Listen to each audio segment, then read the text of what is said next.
आपने अपने लोगों को भी हर्ट किया। और जब सिंधिया जी ने कहा कि वचन निभाओ, वादे पूरा करो, तो कमलनाथ जी ने उनको ही आंखें दिखा दी कि तुम आ जाओ सड़क पे। आपने ही चेंज कराया, मुझे कान खोल के सुन लो, सत्य सुन लो, आपने ही चेंज कराया। अब मेरा मुंह मत खुलवाना। इतनी निकम्मी और नाकारा भ्रष्ट सरकार, दूसरी तरफ कांग्रेस पार्टी टूट के खुद यह फैसला कर रही है कि हमको इस सरकार में नहीं रहना।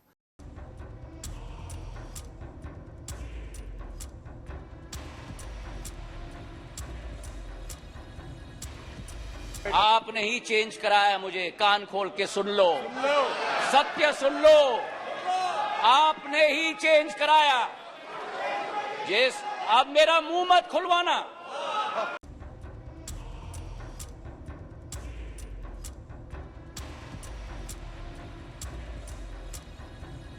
कमलनाथ जी के राज में हाहाकार मच गया।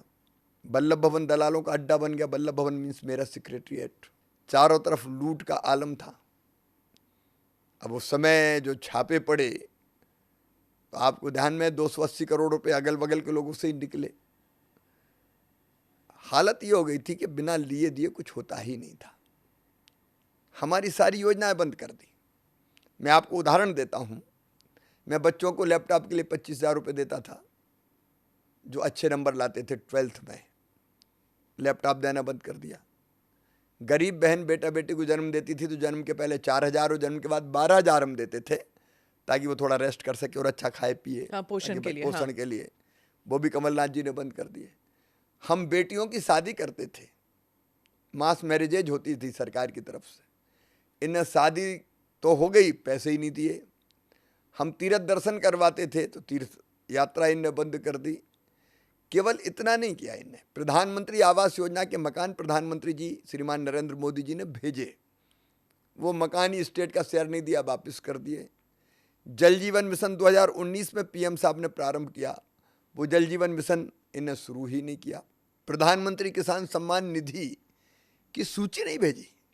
भाई प्रधानमंत्री श्रीमान नरेंद्र मोदी जी 6,000 रुपया किसानों को दे रहे हैं, आपका क्या बिगड़ता था? लेकिन वो सूची तक नहीं भेजी गई।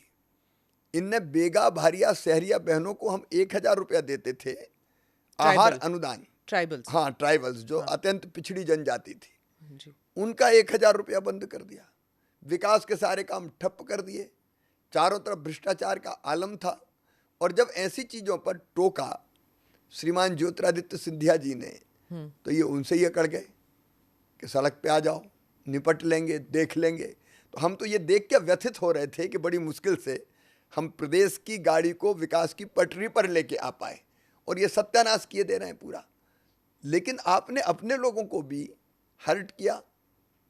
और जब सिंधिया जी ने कहा कि वचन निभाओ, वादे पूरा करो, तो कमलनाथ जी ने उनको ही आंखें दिखा दी कि तुम आ जाओ सड़क पे। तो सिंधिया जी अपने साथियों को लेके आ गए। अब फिर हम क्या करते? एक तरफ इतनी निकम्मी और नाकारा भ्रष्ट सरकार, दूसरी तरफ कांग्रेस पार्टी टूट के खुद यह फैसला कर रही है कि हमको इस सरकार में नहीं रहना। तब प्रदेश के हित में हमने सरकार बनाई। आपने अपनी टीम को मनाया कैसे? क्योंकि बीजेपी उस 2018 के चुनाव में तो नारा ये था कि माफ करो महाराज हमारा नेता शिवराज।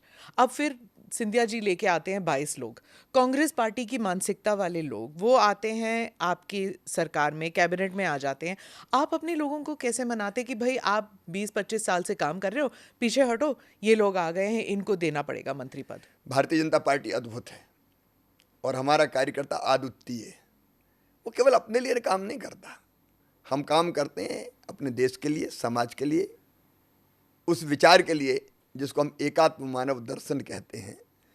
और उस विचार को पूरा करने के लिए, क्रियान्वित करने के लिए, देश और प्रदेश को आगे बढ़ाने के लिए हमारा कार्यकर्ता हर परिस्थिति में तैयार रहता है। जब लगा कार्यकर्ताओं को कि नहीं ठीक है सरकार बन रही है तो बनना चाहिए, तो लोगों ने उनको गले लगाया और आज मिलके हम समरस हो गए। जैसे दूध में शक्कर मिलके एक हो जाती है, हम लोग एक हो गए, एक परिवार के सदस्य हैं।